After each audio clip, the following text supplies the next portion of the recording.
E aí, pessoal, tudo bem? Estamos começando com mais um podcast Saia do Zero. Eu sou a Kathleen Menezes. Eu sou a Elaine Máximo. Estamos aqui hoje num podcast pra lá de especial, até porque a gente tem convidado que, olha, você precisa ficar até o final, porque eu tenho certeza que esse episódio também vai transformar a sua vida.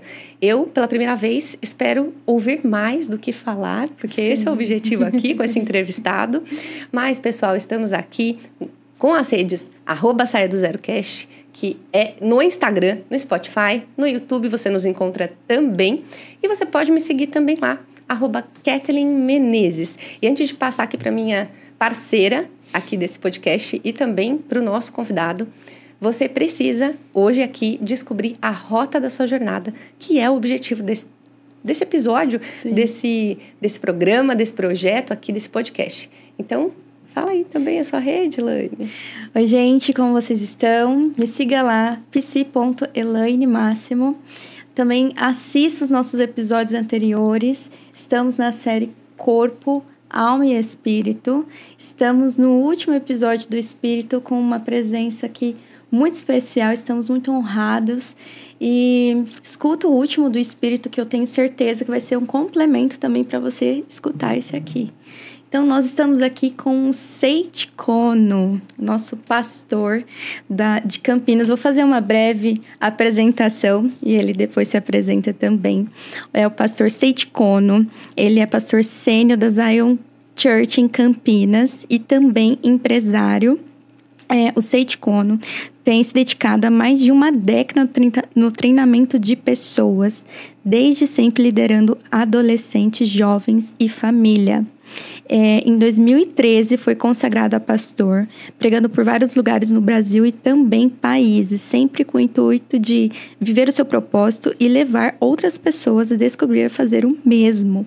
Casado desde 2017 com a pastora e vereadora Natália Kono, e em 2023 se tornaram pastores sênior da Zion Church de Campinas. Isso tudo, gente, com 31 anos.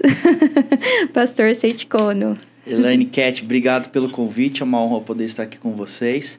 O nosso desejo é simplesmente somar. Eu tenho acompanhado aquilo que Deus está fazendo através de vocês e tenho convicção que nesse dia não vai ser diferente. O Senhor tem algo preparado para esse tempo. Glória a Deus. Amém. Pastor, bom, a partir dessa apresentação aqui, a gente vê o quanto que você começou cedo. Nós estamos aqui, nós já conhecemos, né, um pouco aqui nos bastidores mais do pastor, mas eu quero que você fale para nós aqui quais foram os seus primeiros passos, se desde cedo você já sabia o que você queria para sua vida, do seu propósito. Tá, a primeira coisa, eu nasci já sendo um filho de pastor. Então, eu já nasci debaixo desse contexto. Na verdade, nós poderíamos ficar só nessa história, porque muita coisa Deus fez na minha gestação. Na minha gestação, minha mãe, na verdade, ela teve muitas complicações, muitas situações que praticamente já não era para eu ter nascido. Na minha infância, no começo de tudo.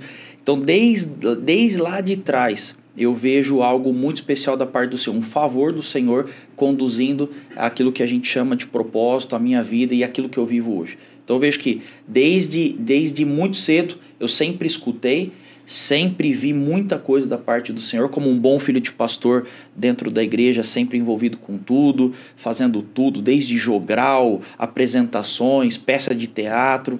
E essa foi minha jornada na minha infância. Mas a minha convicção daquilo que Deus tinha para a minha vida e para a minha trajetória, eu derivo quando eu tinha mais ou menos 17 anos, que eu considero a minha conversão, que eu entreguei a minha vida para Jesus. E aí eu quero até destacar aquele texto que eu sempre escutei de ouvir falar, outras pessoas contando histórias sobre o Deus que eu estava vendo ali perto. Com 17 anos eu tenho certeza que eu já tinha lido mais de 10 vezes a Bíblia toda, e mesmo assim eu considero que com 17 eu tive a minha própria experiência com Jesus e eu entreguei a minha vida a Ele.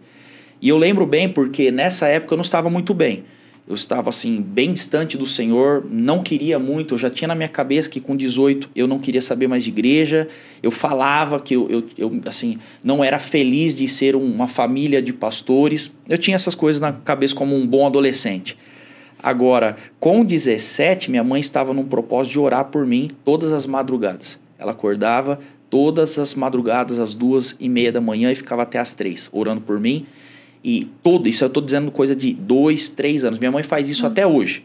Então, estou dizendo mais de 10 anos, minha mãe continuou acordando às 2:30, sem furar, para orar por mim, pelo meu irmão, pela minha família. E com 17, eu tive uma experiência que minha mãe saiu do quarto e eu literalmente vi Jesus. Eu vi Jesus dentro do meu quarto. E naquele momento, um dia muito assim, sóbrio, sem muita emoção, uma coisa muito tranquila, muito em paz. Eu vi Jesus dentro do meu quarto, assim, no canto do meu quarto. E eu falei, eu sei que é o Senhor que está aqui. Eu já ouvi falar que isso era real. E eu fiz uma oração. Eu falei, eu entrego a minha vida. A partir daquilo ali, o Senhor começou a conduzir toda a trajetória e a rota para aquilo que hoje nós estamos vivendo como propósito. Então foi uma decisão bem, eu diria 17 anos foi quando eu entendi aquilo que o Senhor tinha para mim. Pelo menos uma parcela. Sim, é fruto de oração mesmo, né? Sim. Sua mãe ali. E ali, a partir dessa conversão que você entende que você entendeu esse propósito, essa rota, né? E aí começou esses passos aí. Sim. A viver uma experiência mesmo com Deus. Foi uma experiência. Na verdade, eu chamo assim, foi a chama, acendeu a chama. Começou ali. Sim. Mas eu fui diante do Senhor, fiz essa oração. Falei, Senhor, a minha vida é sua. Eu quero viver a vida que o Senhor tem para mim. Foi a primeira vez que saiu da minha boca algo parecido com eu quero viver o seu propósito.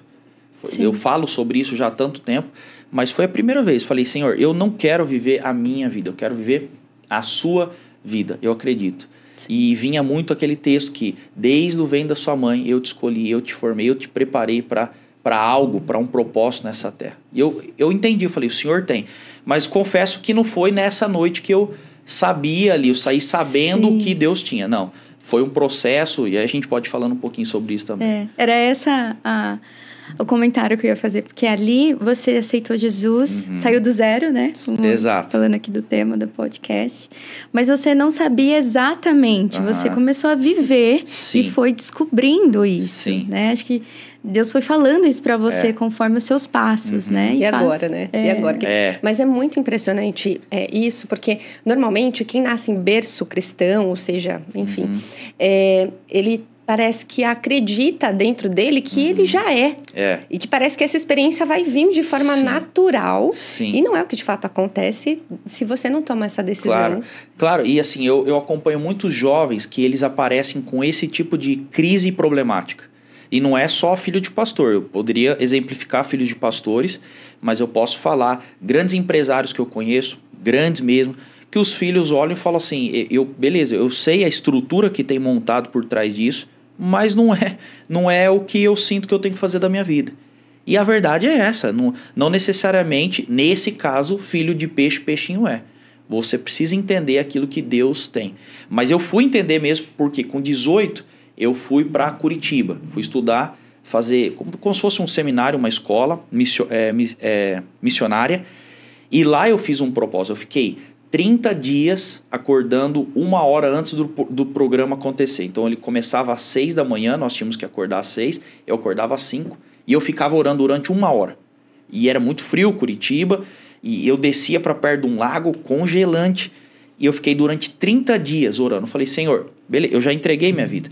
Só que eu fiz uma oração que é perigosa você fazer. Porque eu falei, eu quero viver a vida que o Senhor tem para mim, mas eu não quero ser qualquer um.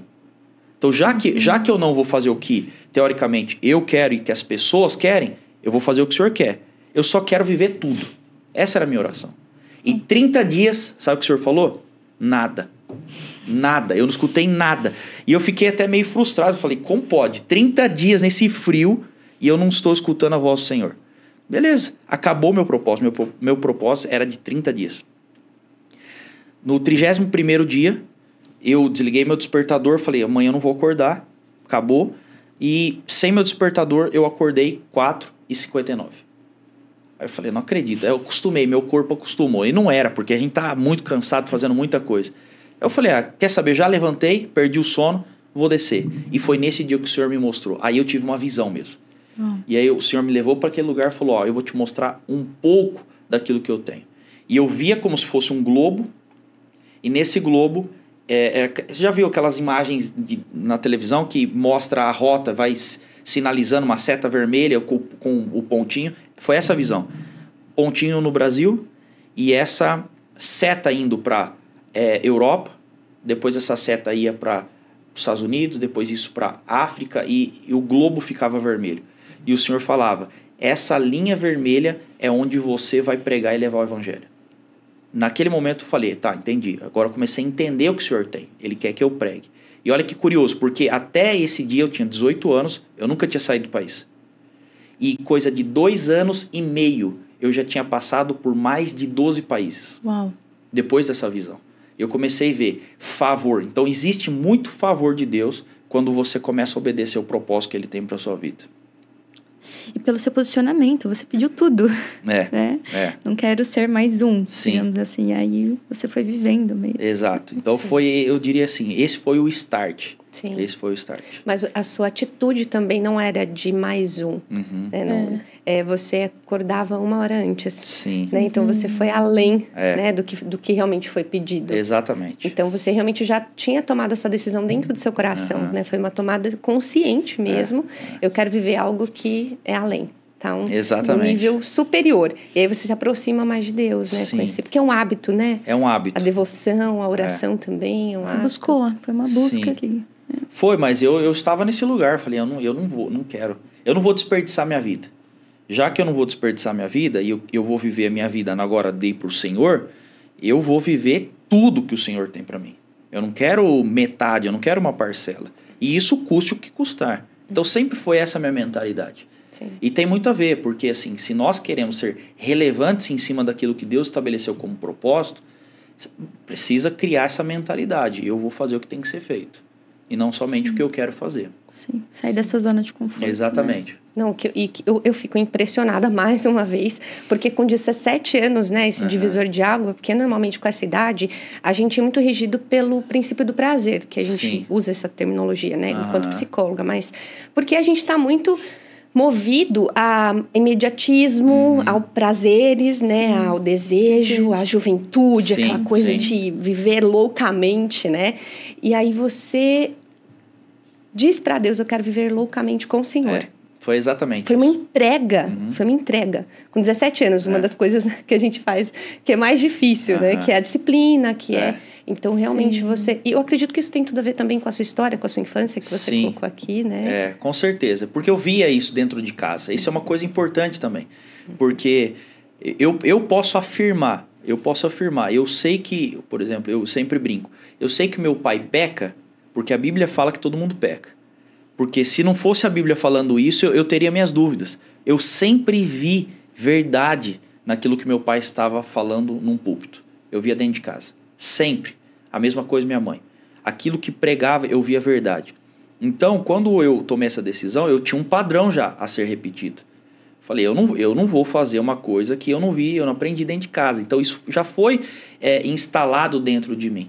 Então, eu pesava, olha que curioso, porque mesmo sabendo que Deus era real, mesmo sabendo que Ele tinha um propósito, eu tinha medo de tomar essa decisão e fazer essa oração pelo seguinte, porque eu falei, o dia que eu fizer, eu vou fazer de verdade.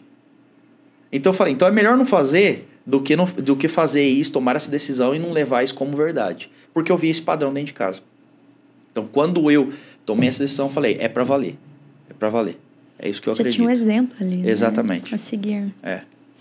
E isso até fala um pouco dessa outra pergunta que eu quero fazer, com base também num versículo que é em Provérbios 12:15, que é, mas o sábio pede e ouve conselhos, né? E aí, quem foi e quem é a sua maior referência, influência para você? Eu tenho algumas influências, e até engraçado, porque vindo para cá, nós estávamos falando no carro sobre reconhecimento e honra. Que é um princípio que as pessoas perderam isso hoje. Elas possuem dificuldade em reconhecer e honrar pessoas que foram importantes na trajetória. Eu vim conversando com eles sobre isso agora no carro. E a verdade eu poderia contar aí 5, pelo menos, principais influências na minha vida. Então, como eu já disse, eu destacaria com certeza meu pai e minha mãe no começo da trajetória. Se não fosse eles, realmente eu não estaria aqui. Eu sei disso. E eu vi muito isso pelo exemplo. Depois... eu tive uma oportunidade de me conectar muito com o pastor Lucinho. Não sei quantos conhecem o pastor Lucinho. Lucinho Barreto. Né? Lucinho Barreto. Então, na época, ele estava assim, muita correria. Eu até conversando com ele, ele falou, olha, eu estou fazendo coisa de 9 agendas por semana, pregando fora tudo quanto é lado do Brasil e do mundo. E nessa época, Deus me deu essa graça de conectar com ele. Foi quando eu comecei, até você usou o termo, né? Eu comecei a criar uma loucura por Jesus. Era o termo dele, era o que ele usava. A minha vida eu entrego de forma louca para o Senhor. E eu me conectei, eu fiz uma viagem com ele, e eu peguei muita amizade com ele, e ele começou assim eu diria, me mentorear nesse processo. Dizer o que você tem que fazer, o que você não tem que fazer, a tal ponto que ele me levou para dentro da casa dele, me deixou 7 dias dentro da casa dele, ficando lá, e ele falou uma coisa que eu nunca esqueço. Ele falou, olha, todo mundo me conhece do púlpito, você tem que me conhecer fora dele, aqui dentro de casa. E você vai perceber, olha que curioso isso. Ele falou, você vai perceber o porquê eu estou vivendo muitas coisas no ministério. Porque naquela época, até hoje o pastor Lucinho é extremamente relevante, mas naquela época que não tinha ninguém, ele foi assim, ele desbravou, fez algo que era impossível. Foi um marco. Marcou a geração, a juventude brasileira. Só que aí eu fiquei impressionado. Por quê? Quando eu fui para casa dele, ele acordava, acho que 5 horas da manhã, e ele ficava 2 horas todos os dias, todas as manhãs, em oração. Muitas vezes ele chegava de madrugada.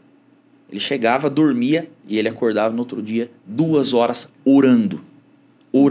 E todas as casas dele, desde lá de trás, ele faz sempre um quarto de oração. 2 horas. Ele falou, você vai entender, Seite, o motivo do alcance e daquilo que eu estou fazendo. É porque existe algo dentro, existe algo que está sendo construído no meu coração. Né? Exatamente. Então, eu poderia dizer, o Lucinho me marcou muito. Depois eu tive outras amizades muito assim positivas, como o Douglas Gonçalves, me ajudou muito uma temporada. Tem um pastor que chama Marcos Madaleno, que é da Igreja da Cidade também, eu sempre honro a vida dele, me ajudou muito na construção ministerial mesmo. Como construir um ministério, ele me ajudou muito nesse processo. Mas destaco aí com estrelinha o pastor Teófilo Hayashi. O Theo Hayashi hoje, eu chamo assim, eu tenho um carinho que eu encaro isso como ele é meu pai espiritual. Então eu tenho meu pai físico, mas o Theo é o meu pai espiritual. Então honro a vida dele, conheço ele desde 2012. Desde lá para cá nós sempre estamos juntos em oração, ele tem me ensinado. Então eu derivo sim, eu reconheço essas pessoas que foram chaves na minha vida, no meu ministério. Muito bom. E minha esposa, logicamente, né? Se eu não falar, ela vai brigar comigo depois. Não, mas é sério, ela foi assim, ela chegou na minha vida num ponto muito chave. No momento que eu estava de muita transição, ela começou a trazer muita visão diferente do que eu já enxergava, até pelo histórico dela. Então, isso também trouxe uma grande influência.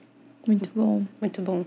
E assim, não tem como não deixar de notar o quanto que você soube aproveitar esses lugares que Deus te levou, né, que partiu de uma decisão sua, mas que Deus te colocou ali, e você soube realmente beber dessa água. Sim. Né, para você soube reaproveitar essas experiências, essas oportunidades, inclusive com essas pessoas, nos momentos em que elas estavam, e principalmente agora também poder reconhecer isso. Né? Eu acho que é um ponto de dar honra. Sim, né, a quem... sem dúvida.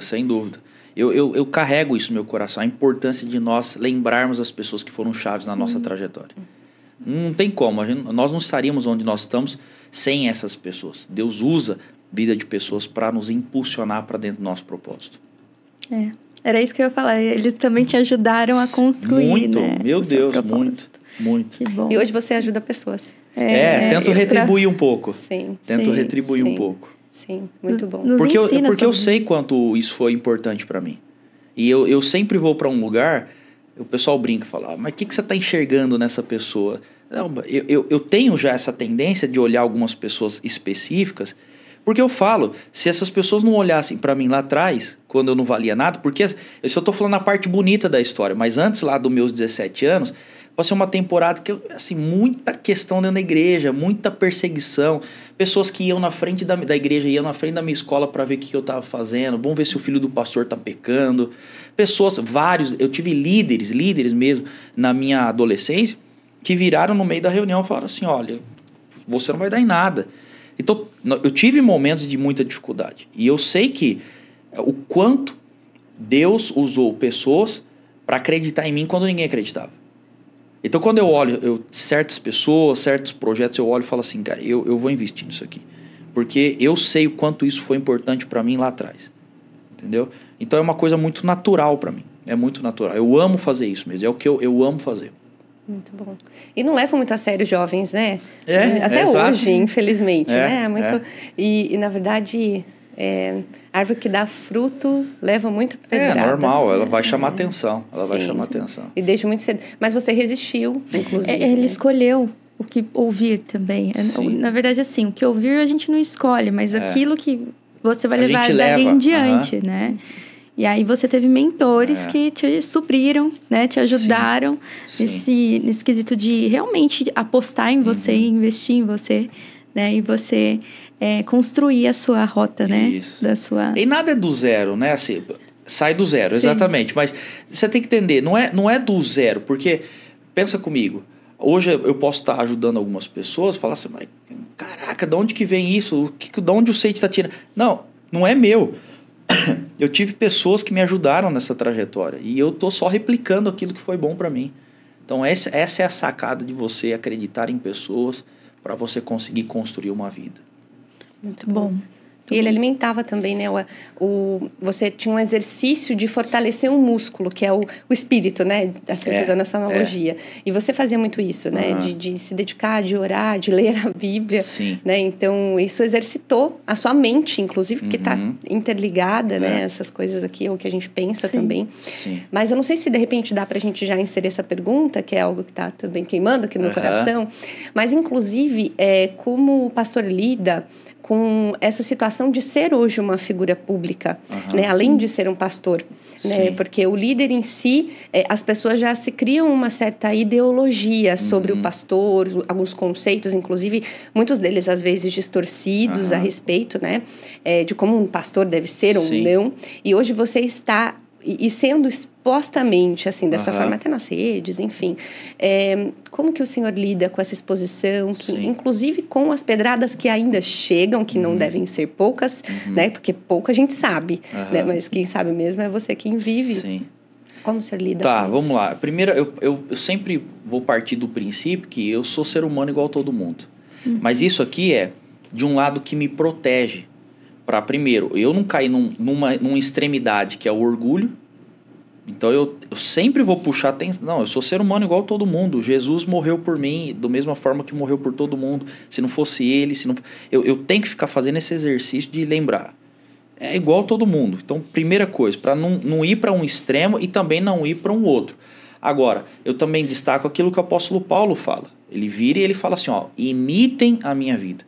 Assim como eu estou imitando Jesus. Então, o princípio de você liderar pessoas é você, de fato, influenciar. Isso é a liderança efetiva. E toda exposição é aquilo que eu sempre estou falando com o pessoal. Nós temos que procurar, nós temos que ser maiores por dentro do que por fora. Essa é a equação saudável. Eu não posso cair numa equação o contrário disso, onde eu tenho maior exposição do que eu sou maior por dentro. Então, eu tenho que ficar me cobrando. Eu sou ser humano. Eu sou uma pessoa normal, igual a todo mundo. Mas Deus tem me colocado nesses lugares, então eu tenho que me cobrar. A liderança, ela de fato pesa. Porque eu tenho que me cobrar. Será que eu estou fazendo aquilo que eu estou direcionando para o meu público? Será que eu estou vivendo aquilo que eu estou ensinando? Então, essa cobrança constante num paralelo com... Entender, eu sou igual a todo mundo, então não tem diferença. Mas é uma responsabilidade. É carregar essa responsabilidade. Imitem minha vida, igual eu estou imitando de Jesus. Só que isso, então, constrói em mim eu diria assim, uma agenda que eu tenho que fazer isso direito.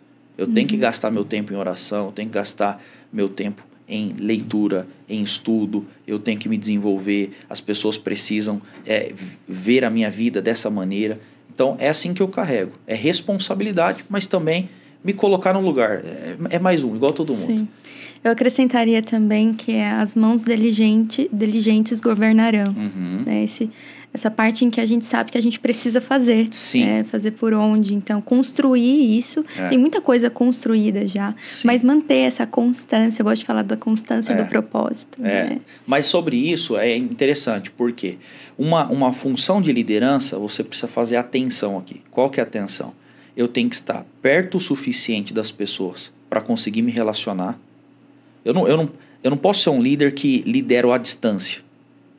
Você fica aí, eu fico aqui. Não, eu tenho que estar perto o suficiente para me relacionar com pessoas. Isso tem a ver indiretamente com humildade no coração, por você ser uma pessoa relacional, por você ser uma pessoa aberta. Então, eu estou perto para me relacionar. Mas a diligência vem da onde? Vem da outra atenção, que eu preciso estar à frente do povo o suficiente para inspirar. Então, um líder, ele dá certo quando ele consegue fazer essa atenção. Eu estou perto para relacionar, mas eu estou à frente. Em qual sentido? Olha para minha vida. Eu estou falando, pode seguir aquilo, segue as minhas pegadas. Que aí a diligência vem. Eu tenho que fazer, eu tenho que construir, eu tenho que administrar, eu tenho que fazer. Então, até boa parte daquilo que Deus me direcionou quando nós abrimos a empresa, porque eu nunca fui interessado. Falei, isso aqui aconteceu. Só que grande parte do motivo, quando nós abrimos, Deus, ele falava, se você quer transformar a nação, se você quer transformar uma cidade, ele falava assim, você tem que ter exemplo. Então, seja diligente naquilo que você faz, seja diligente na sua família, seja diligente no seu trabalho, seja diligente com a sua área financeira. Então, eu estou perto o suficiente, estou me relacionando. Eu estou me relacionando com os meus discípulos, só que eles precisam olhar para mim e falar assim, eu quero seguir ele. Senão também você vai só se relacionar, a pessoa olha para você e fala, mas por que eu vou seguir você? Eu não sei para onde você está indo, o que você está construindo. Então, é a tensão da liderança sempre constante. Muito bom, muito bom.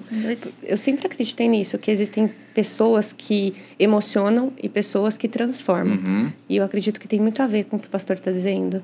E é muito tocante isso, porque eu acho que é um desdobramento, né? Ficar atento a essas duas, porque é se manter no equilíbrio disso também, né? Um dos maiores desafios. Não, sem dúvida, você tem que ficar olhando. E assim, sempre nós vamos ter uma tendência. Você vai ter uma tendência a ser talvez uma pessoa mais relacional, mais coletiva, mais... Beleza, pode ser, mas lembre de puxar para cá. Agora, pessoas que possuem, eu diria, uma alta performance, pessoa que constrói, geralmente ela vai abrir mão um pouquinho aqui, ó. Ela não faz tanta questão. Então, você tem que identificar qual é o seu tipo, qual é a sua facilidade. E você sempre fica puxando. Então, eu não menosprezo um em prol do outro. Não, eu estico a atenção. É aqui que eu cresço. Quando eu consigo esticar, eu cresço. Eu não vou soltar aqui para aumentar. Entendeu? Sair dos extremos, né? Exato. Então, é só você fazer a conta. Vai fazendo a equação, vai observando. Nunca sai de um lugar de aprendizado. Sempre escute pessoas. Tenha pessoas que falam na sua vida. Isso é um princípio importante até para você conseguir metrificar. Para metrificar você tem que ter gente que fala. Você não tem como você saber aquilo que você não sabe. Como você vai descobrir isso? Só se tiver uma revelação, mas o caso contrário tenha pessoas que viram para você e falam, isso aqui é um ponto cego. Aí você consegue trazer o equilíbrio. Os conselhos, né? Muito bom. E assim, pegando também essa parte em que como você consegue comunicar isso, muito interessante, né? A gente ter esses dois olhares. Eu nunca pensei nisso, realmente. Eu acho que eu sou mais desse fora do coletivo e às vezes eu vou mais pro coletivo, né? E assim, pegando como essa comunicação, como que você consegue exemplificar. Citar também outro provérbio que fica em Provérbios 12, 18. Mas as palavras do sábio trazem cura. E aí a gente entende o valor das palavras proferidas, né? Que a palavra tem o poder sobre a vida e sobre a morte. Então, como que você se preparou para se comunicar com tantas pessoas? Não sei como eu me preparei, não. Na verdade, eu caí sem querer lá. Eu caí sem querer. Vai lá e fala. E é curioso, porque a primeira vez que eu preguei, que eu me comuniquei com o povo, eu tinha 14 anos. Primeira vez. E olha que curioso, porque meu pai... eu fiz um aniversário de 14 para 15 e meu pai teve uma conversa comigo. Falou, olha, eu considero você agora como um homem, mesmo que você é um adolescente. E agora chegou a hora de você tomar algumas decisões e começar a fazer algumas coisas. Você não vai nascer pronto, mas vai fazendo. E com 14 anos foi a primeira pregação minha. Durou exatamente 3 minutos e 40 segundos. E eu li. Então eu peguei o papel, boa noite, não sei o que, tá bom. Foi isso. Então ninguém nasce pronto. Agora, vai fazendo. Vai fazendo. Não tenha medo, se exponha a novas realidades. Sim. Mas especificamente a questão da comunicação, eu simplesmente topei o desafio. Vamos fazer isso aqui, até porque eu não queria isso aqui. Eu não queria pregar, nunca foi o que eu... Nossa, esse aqui é meu alvo. Vai lá e faz. Mas, logicamente, depois que eu entendi Deus me levando para esse lugar, eu falei, eu tenho que ser bom. Eu tenho que estudar. Eu tenho que me aperfeiçoar. Então, quem são as pessoas que são pontas nisso aqui? Eu fui atrás. Vai fazer curso, vai estudar, vai treinar, exercício. Então, por que isso? Porque se eu puder falar assim, de forma bem prática, 3 propósitos que eu tenho, os meus maiores propósitos de vida, hoje eu poderia dizer... Número 1 é a questão da treinar pessoas, liderar. Treinar pessoas para viverem o propósito delas. Eu diria isso aqui. Segunda coisa, construir igreja. Eu fui chamado para construir igreja. Uma igreja bíblica, uma igreja verdadeira, uma igreja saudável, uma família espiritual. E terceiro, pregar, comunicar. Então, quando eu entendi, Deus me chamou para isso, eu tenho que fazer isso certo. Aí foi quando eu comecei. Testa, vai lá, faz um pouco, passa vergonha, tá tudo bem. E estuda, aperfeiçoa. É assim que vai ficar bom, não tem outra maneira. Muito bom. Isso também, querendo ou não, conversa um pouco com as suas características, né? Com a sua identidade. Sim. Porque tem coisas que são empíricas, né? Que a gente nasce, tem coisas que são aprendidas. Sim, não, tem isso também, logicamente. Tem pessoa que nasce. Fazer o quê? Tem gente que é gênio. Né? Eu queria nascer com a habilidade do Neymar, não nasci. Eu tenho que treinar muito para tentar ser mais ou menos. Tem isso, mas é até uma coisa que eu até separo assim, sempre quando eu tô falando com pessoas sobre propósito. Uma das formas que... A primeira pergunta que vem é, então tá bom, eu entendi que eu tenho um propósito de vida. Como então eu descubro meu propósito? É a primeira pergunta que eu recebo. E eu digo que você precisa passar um scan na sua vida. E uma das características, nós poderíamos falar sobre várias, mas uma das é você entender habilidades e dons que Deus te deu. Porque pensa, propósito é missão. Então quando você nasce, eu te coloquei lá, eu vou te dar uma missão, agora você tem essa missão. Deus não seria injusto de te colocar para dentro de uma missão e não te dar a habilidade ou as armas necessárias para isso. Ele coloca em você. Agora, cabe você aperfeiçoar, treinar e usar as habilidades.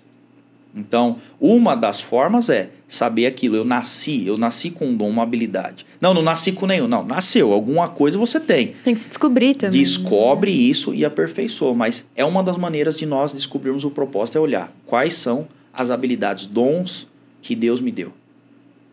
Assim como você descreveria, então, uma visão, um futuro com propósito? Assim? Eu diria isso. Eu diria que você primeiro precisa entender que você tem um propósito.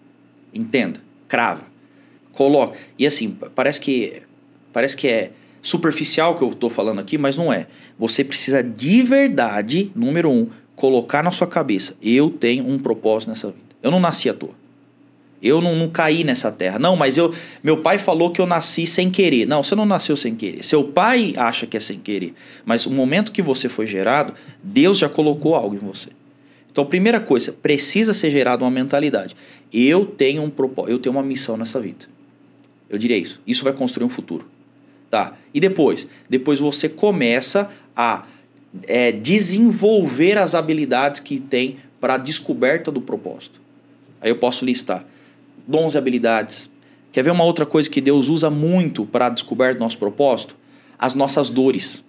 Se a gente olhar nas histórias bíblicas, você vai perceber. Todos os homens que destacaram com um propósito, antes eles carregavam uma dor. Pode reparar. Então, Abraão ele tinha dor porque ele queria paz, então ele foi usado. Moisés, ele não suportava injustiça, ele foi usado como um libertador. Davi era um adorador, ele era uma pessoa que tinha o coração do Senhor, então ele se torna um rei. Então, as dores, aquilo que você carrega no seu coração, liga no seu futuro. Você tem que começar a fazer a conta. Aí você começa a olhar para aquilo que Deus... o seu propósito ele está ligado uma zona de favor. Como assim? Quando você começa a pisar num ambiente onde é o seu propósito, você começa a ver favor, as coisas começam a acontecer naturalmente. Tem pessoas que olham e falam assim, nossa, é muito difícil o que você está fazendo. Não, pra mim é simples, você vai lá e pisa, porque é uma zona de favor que Deus dá. Você descobre o seu propósito e você começa, então, a desenvolver aquilo que Deus tem preparado. Bom. Tô aqui pensando, gente, o meu propósito. E eu tô pensando também o quanto realmente essa tarefa, essa forma como você disse da mentalidade de eu tenho um propósito, né? Eu lembrei muito, não enterre os seus talentos também. Sim. Né? Então, assim, tem tanta gente que pode estar fazendo outras coisas, mas também tem tanto talento guardado ali. Muito bom isso.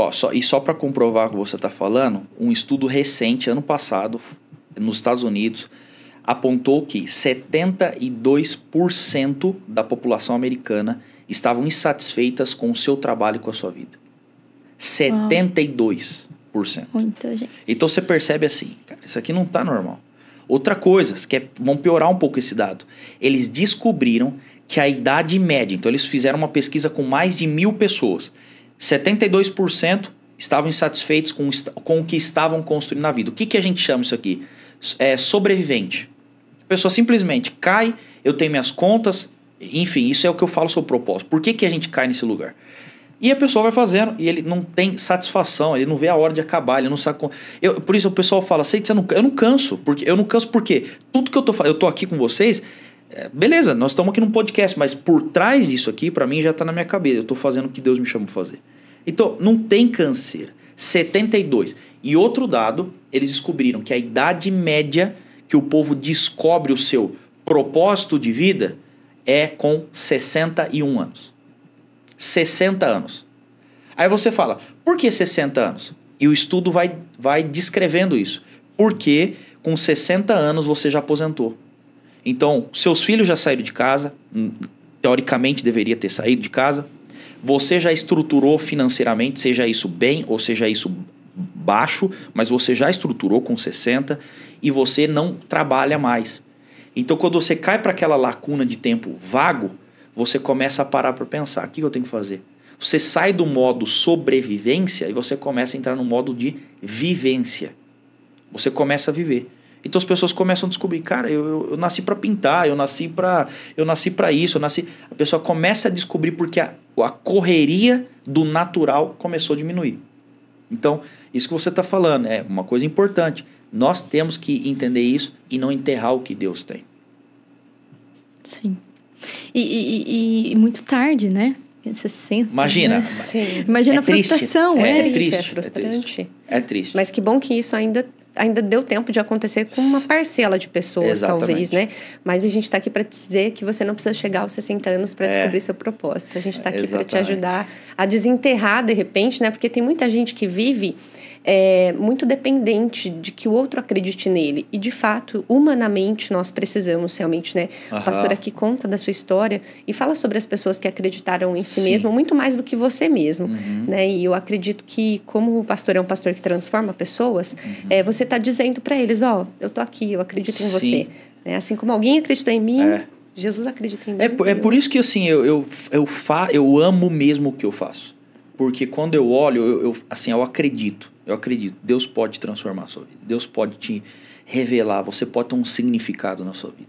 Coisa mais inútil que você pode fazer na sua vida é ser bem-sucedido fora daquilo que Deus te criou para ser. É a coisa mais inútil isso. É você chegar no final. E eu conheço, eu tô falando... Quando eu comecei a ver sobre o propósito, eu fui atrás, porque eu sou curioso. Eu não gosto de ficar falando só coisa que vem na minha cabeça. Eu fui pesquisar, conversando com gente milionários, que chegam no final da vida e falam... E aí? Pessoas que tinham bens, pessoas que tinham fama, chegam no final da vida e falam, e aí? Então, quando eu olho para esse tipo de pessoa, eu falo, cara, nós temos que viver aquilo que Deus tem pra gente. Sim. Lembrei muito de Eclesiastes, né? Quando ele fala, pra quê, né? O sentido. Exato.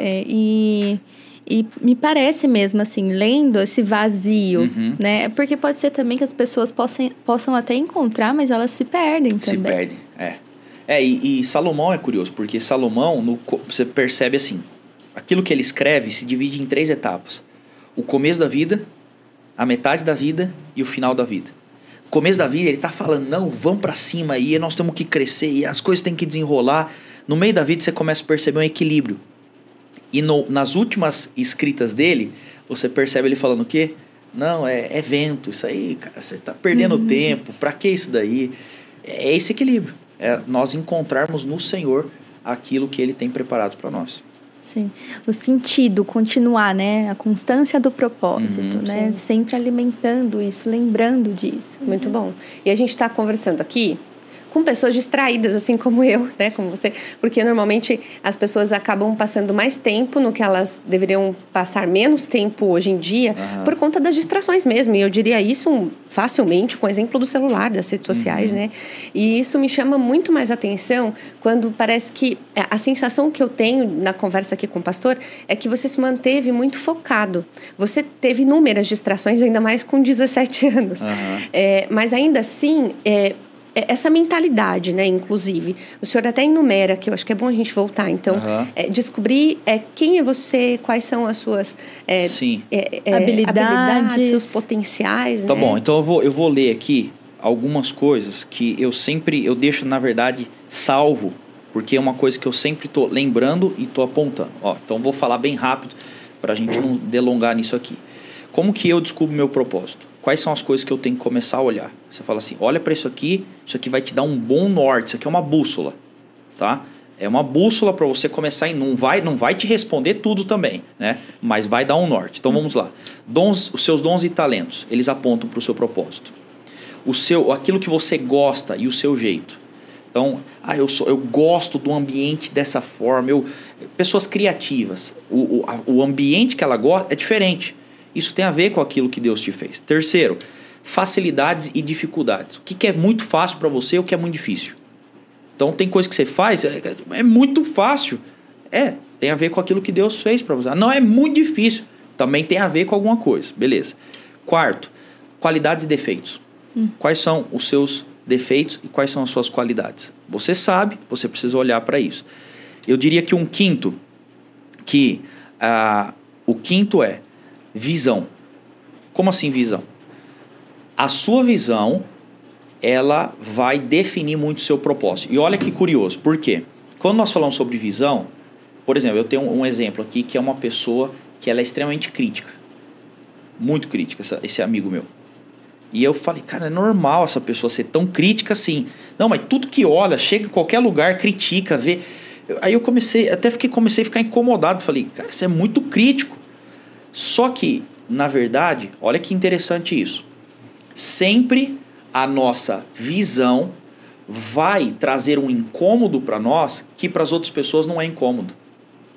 Então, para ele tinha uma visão tão apurada, era tão apurado aquilo que Deus tinha dado para ele, que ele começava a se incomodar. Qual que era o problema dele? O problema dele é que ele criticava ao invés de levantar soluções. Então, ele distorcia o propósito. Mas visão, quando você chega em lugar, você começa a bater o olho, eu tenho algumas características na minha visão. Eu chego num lugar e eu consigo fazer leitura. Eu consigo fazer muito bem leitura de pessoas. Não julgamento, leitura mesmo, de forma positiva. Eu bato o olho e eu já consigo fazer um mapa. É óbvio, isso aí tem a ver com aquilo que Deus quer que eu faça. Visão. Então, atente-se àquilo que você enxerga e que ninguém enxerga. Isso demonstra muita coisa. Eu diria que um próximo, que aquilo que você odeia e que te entristece tem a ver com algo que você foi criado para corrigir. As causas, né? Sim. Então, tem gente que não suporta injustiça. Pode ter certeza, Deus te levantou para isso. Tem gente que não odeia pobreza, sofre, chora com pobreza. Deus te levantou para alguma coisa. Então, eu diria isso. E eu diria que também que, isso aqui é muito forte, tá? Que os seus traumas estão ligados ao seu propósito. E aqui é uma zona perigosa, tá? Por quê? Porque ninguém quer olhar para isso. Só que eu fiz essa leitura e eu cheguei a essa definição porque eu percebi que as pessoas, os maiores traumas das pessoas se tornavam as maiores forças. O que eu compartilhei com vocês aqui antes da gente começar sobre a história do meu irmão e da minha irmã de criação. Eu posso destacar o meu irmão de criação. ele foi jogado no lixo pela sua mãe quando ele nasceu. Foi criado pelos avós, foi jogado no lixo. Ele seria a pessoa que, assim, ó, que poderia dizer tudo para falar assim, ó, eu não confio em ninguém, eu não quero saber de ninguém, porque imagina o trauma. Um trauma muito forte. E não para por aí. Na verdade, depois que ele começa a crescer, ele tenta uma reaproximação com a mãe fala assim, olha, para você não é meu filho. Imagina você escutar isso da sua mãe. A mãe dele fica muito doente, ele banca o tratamento inteiro da mãe. E a mãe falando assim, olha, eu odeio você, eu não quero saber, você não era para ter nascido. Então você imagina o trauma disso. Mas eu posso afirmar, eu já vi diversas vezes Deus usando a vida dele em cima de um trauma para ele curar o trauma de outras pessoas. Então nós temos que saber que o propósito tem a ver com o nosso trauma. A gente não pode descartar a nossa história. Começa a olhar. Aí você fala, mãe, isso aqui é de Deus eu ter passado por tanto... Não é de Deus você ter passado tanta luta. Só que Deus, ele é tão incrível que ele usa. Ele usa até aquilo que o diabo fez e o pecado fez no mundo. Então ele usa a sua história, ele usa o seu trauma para te impulsionar para você fazer aquilo que ele tem. Então, quando eu olho para esse pacote, eu começo a ver, tá, Deus tem algo preparado para mim. Bom. As evidências, né? E não deixa a gente também se vitimizar. Né? Exato. Olha minhas dores, olha o que eu passei. Ou até como usar uma desculpa também. Não consigo. Gente, por favor, né? Eu vou trazer realmente um lugar de muito equilíbrio. Porque eu sei que isso dói, eu sei que isso machuca. Eu sei o quanto pessoas estão chorando por traumas e dificuldades. Eu, de forma nenhuma, estou descartando isso. Agora, a verdade é que quando você tem um propósito, todas as outras coisas se tornam irrelevantes. Olha o que Paulo fala. Paulo, ele fala assim, ó. Eu nada considero a minha vida por preciosa. Eu não tenho... A minha vida, meus problemas, as minhas dificuldades, nada disso tem valor, isso não pesa na minha vida. Aí ele continua dizendo, contanto que eu cumpra fielmente o ministério ou o propósito que o Senhor Jesus entregou para a minha vida. Pessoas que têm propósito bem resolvido, elas não dão trabalho para os outros. Pessoas que possuem esse DNA, dificilmente elas vão perder tempo com coisas que não tem que perder tempo. Porque eles possuem essa força. Então, desculpa, vitimismo, a pessoa ser negativa, isso você vai desmanchando conforme você vai fortalecendo o seu propósito. Entendeu? Ela tem um alvo, né? Muito bom. E eu acho que é uma grande dificuldade para algumas pessoas, não pela falta, às vezes, de informação, mas de conhecimento, né? Tá muito aberto também para essa sabedoria chegar. Sim. Porque fazer de uma dor uma inspiração é possível, né? E eu acho que, falando para pessoas que são vitimistas, inclusive, pessoas que sofreram abusos, que normalmente também entram nesse lugar, existe sim alguém que está vendo, porque ela quer ser vista, ela quer que alguém enxergue ela, né? Sim. E Jesus está vendo a sua dor. Ele é o que vê. Por isso que a gente entrega, né? E quando a gente entrega, a gente está sendo visto, opa, agora sim. E aí fazer pontos de trauma o seu ponto de virada. Sim. Né? Isso é muito forte. Não, porque você ganha força. Ó, nada mais poderoso do que uma dor para gerar força. Você pode ser forte. Agora, quando a pessoa vai para um lugar que ela consegue usar a dor dela, ninguém para. Ninguém para, porque ela fala assim, eu já sofri tudo que eu tinha que sofrer. Ninguém consegue parar. Como que você consegue parar alguém que já sofreu? Entendeu? Então isso se torna combustível e força para você. Você me perguntou, e desculpa, eu não respondi, mas lá atrás você perguntou, como lidar com as críticas? É lógico que tem. Tem mensagem, tem de tudo. Mas eu tô num lugar que assim, eu já vi tanto isso e eu já... tô tão focado em construir aquilo que Deus tem que eu falo, não vou parar para olhar isso aqui. Isso aqui não pode ter impacto para minha vida. Entendeu? Eu já tô muito mais para frente do que isso. E de verdade, eu chego num lugar de ter compaixão de pessoas assim. Porque eu falo, a pessoa ela tá tão incomodada que ela não tem um propósito, ela tem que ficar perturbando o meu. Então, coitada, né? Nós temos que orar por ela. É bem isso mesmo. Ela foca no outro e não nela. Né? Muito bom, pastor. Muitos ensinamentos. Tenho certeza que você que está escutando também está sendo tocado, transformado, assim. Parece que dá um gás também, tudo, né? Entendendo essa visão do seu futuro com o seu propósito. Eu acho que a gente está encaminhando para o fim, né, Kathleen? Eu queria fechar também com um versículo que eu acho que tem tudo a ver que você está falando aqui também, pastor, que em Hebreus 12, eu peguei uma Uma tradução um pouco mais fácil para a pessoa que está aqui também ouvindo. Percebam o que isso significa. Todos esses pioneiros iluminando o caminho. Todos esses veteranos nos encorajando. Significa que o melhor a fazer é continuar.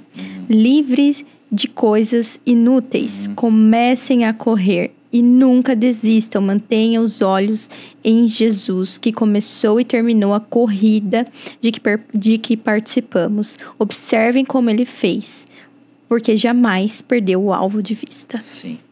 Bom, gente, muito obrigada. Eu acho que, pastor, é uma honra ouvir mais de você aqui, mas também um pouco mais da sua história e como você fala desse propósito, porque você vive isso, instiga quem te escuta também. Sim, inclusive, eu acho que a gente acabou até passando aqui, mas para você que está com a gente até o final, o pastor não falou das suas redes e nem falou também das redes da igreja, né, que eu também acompanho. E eu acho que ainda dá tempo, mas o senhor fala um pouquinho brevemente do propósito da igreja, porque eu entrei e eu já me identifiquei, eu já fui impactada ali, porque não é algo que, assim... É algo que é o objetivo da igreja, mas que parece que as igrejas se perderam um pouquinho nesse caminho, né? De traçar um alvo. Sim. E eu senti isso aqui, né? Ali participando até à distância, né? O quanto que isso está muito bem... natural para você, sim. né? Mas como isso realmente fica muito bem esclarecido, inclusive para quem te acompanha. Então, eu queria que você contasse um pouquinho aqui, brevemente, para as pessoas. Legal, tá bom. Hoje nós estamos na Zion em Campinas, na Zion Church Campinas. Na verdade, nós já estamos em várias localidades no Brasil e no mundo. E eu diria assim, o nosso alvo como igreja, logicamente é ser igreja, é fazer igreja, uma igreja bíblica, mas é discipular líderes que transformam a nação. O nosso intuito ali é buscar o Senhor, realmente ser abastecido pelo Senhor, viver uma vida genuína e verdadeira, para que através dessa vivência e de um discipulado, de um caminhar junto com as pessoas e com os líderes, possamos então tocar as cidades e as nações. Eu destaco Mateus 28, que é a última fala de Jesus. Então pensa, antes de Jesus ser assunto ao céu, a última fala dele, a última, ele poderia separar muito bem, ele separou muito bem essa fala. Ele disse, vão, façam discípulos de todas as nações, batizando-os, ensinando-os a obedecer todas as coisas que eu tenho vos ordenado. Então nós acreditamos nisso, em cuidar de pessoas, discipular essas pessoas, para que essas pessoas voltem para os seus lugares de atuação, que é o que nós acreditamos sobre as esferas da sociedade. Você toque as esferas da sociedade, seja lá onde Deus te colocou, onde é o seu propósito, você vai com a Bíblia já muito bem firmada no seu coração, com um poder sobrenatural, uma vida espiritual muito bem fortalecida, com a sua alma tratada, você vai para esses lugares e você faz a diferença por onde você passar. O intuito nosso não é ficar só lá dentro, né, esperando a volta de Jesus. Não, isso a gente espera muito, com muita fé e com muita alegria. Mas nós queremos, enquanto nós estamos aqui, fazer a diferença por onde nós passarmos. Isso tem a ver com o nosso propósito em Deus. Muito bom. Muito bom, né? E olha, eu compactuo também dessa ideia que a prosperidade, ela está aqui, né? Eu ouço muitas pessoas que dizem que a prosperidade estará no céu quando a gente for morar lá junto de Deus, e eu não acredito nisso. Eu acredito que existe uma vida que vale a pena ser vivida aqui com Cristo. Claro, né? claro. E eu acredito que isso realmente fica muito estampado. Sim, nós acreditamos em riquezas celestiais. Aquilo que você vai receber no céu. Eu acredito muito nisso. E suas ações aqui, elas somatizam riquezas celestiais. Agora, eu tenho que entender que Deus também, Ele pode nos abençoar nesse lugar. Agora, cabe a nós entendermos, buscarmos, termos um coração alinhado. Agora, eu volto lá naquela fala que eu falei. Por isso que a gente tem que procurar ser muito maior por dentro do que por fora. Para que quando Deus enviar os recursos, a prosperidade, o crescimento, eu use isso como um meio para um fim. E que nunca isso seja o meu fim. O meu fim não é... Eu não quero ter o fim de... né, alcancei muita gente, eu ganhei muita grana. Não, isso aí para mim é meio para um fim. Qual é o fim? Ganhar vidas, discipular essas pessoas e transformar por onde nós passarmos. E quando você faz isso, nós temos que ter uma convicção. Deus é o maior interessado em nos abençoar. Agora, a verdade é, será que eu uso isso em prol daquilo que o Senhor quer construir através da minha vida? Muito bom. Muito bom. É isso. Mas Perguntar mais alguma coisa? Várias coisas. Tô sentindo aqui que eu acho que a gente vai ter um segundo, porque não é possível. Tô sentindo com certeza, que falta com certeza. reaproveitar mais desse pastor. Inclusive, eu acho que de tantas mensagens que já foram ditas, pastor, você quer deixar alguma, talvez reforçar ou enfatizar alguma dessas mensagens agora pra gente finalizar? Uma mensagem bem direcionada mesmo ao nosso ouvinte. Legal. Eu quero deixar assim, baseado no nosso tema sobre propósito. Eu digo e reforço, você tem um propósito. Crave isso no seu coração. Entenda, você tem um propósito. Busque em Deus. Tenha um relacionamento. Comece a orar do jeito que você sabe. Senhor, me mostra o que o Senhor tem para mim. Evolua cada dia. Avance, nunca pare. Não tenha esse status quo definido. Quebre o status quo na sua vida. Progrida, avance e sirva o Senhor Jesus e ame pessoas. É isso que eu quero deixar. Se você fizer isso na sua vida, com certeza a sua vida terá um valor. O nosso maior alvo é quando nós partirmos dessa terra, nós deixarmos um legado. E esse legado vem com o quê? Com uma história, com uma trajetória de transformação através daquilo que Deus estabeleceu para as nossas vidas. É isso. Isso aí. Amém. Amém. Eu também tomo posse. Saí transformada, assistirei de novo esse episódio, porque vale a pena. E manda aí pro seu amigo também. Com certeza. A gente sempre conhece alguém que está precisando de uma palavra como essa. Sim. Pastor, gratidão. Que isso, é uma honra pra gente poder estar aqui. Espero o próximo. Amém. Com certeza, é uma honra.